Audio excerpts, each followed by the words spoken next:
ఎందుకంటే సంఘ పరివార ఉద్దేశం ఎప్పుడు కూడా ఒకటి ఉంటుందండి. ఏంటంటే దేశాన్ని బీజేపీయే పాలించాలి, దేశంలో ఇంకా కొన్ని లక్ష్యాలు ఉన్నాయి, వాటిని నెరవేర్చాలి. కాబట్టి ఆర్ఎస్ఎస్ ఏంటంటే బీజేపీ శాశ్వతంగా పవర్లో ఉండాలని కోరుకుంటుంది. మరి మోడీ షాలు ఈ యొక్క ఆర్ఎస్ఎస్ ఎయిమ్కు అనుకూలంగా మళ్ళీ పవర్లోకి తీసుకురాగలిగారా లేదనేది ఆర్ఎస్ఎస్ చూస్తాయి.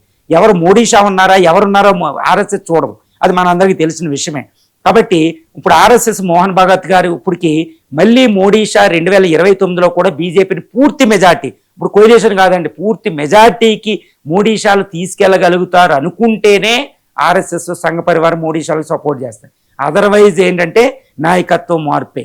కాబట్టి మోడీ షాల మీద ఒత్తిడి ఉంది, మోడీ షాలు వణుకుతున్నారు, దే ఆర్ షివరింగ్, వాళ్ళు వర్డ్స్ అన్ని మనం చూస్తాం. ముఖ్యంగా వెస్ట్ బెంగాల్లో ఈరోజు ఈ పరిస్థితి మనకు గమనిస్తుంది. సిర్ అని, తర్వాత సెంట్రల్ బలగాల మోహరింపు, ఎన్కౌంటర్ స్పెషలిస్ట్ మోహరించడం, ఇవన్నీ చూస్తుంటే మోడీ గారు షా గారు వణుకుతున్నారు. ఎందుకంటే పొరపాటుని 5 రాష్ట్రాల ఎన్నికల్లో May 4th తేడా వస్తే ఆర్ఎస్ఎస్ ఒత్తిడి తెస్తుంది, నాయకత్వ మార్పు. ముఖ్యంగా నేను చెప్పేది ఏంటంటే ఒకవేళ మోడీ షాలకి ఇక్కడ ఏదైనా తేడా వస్తే May 4వ తారీఖున కొత్త ప్రైమ్ మినిస్టర్ ఫేస్ మన ముందుకు రాబోతుంది.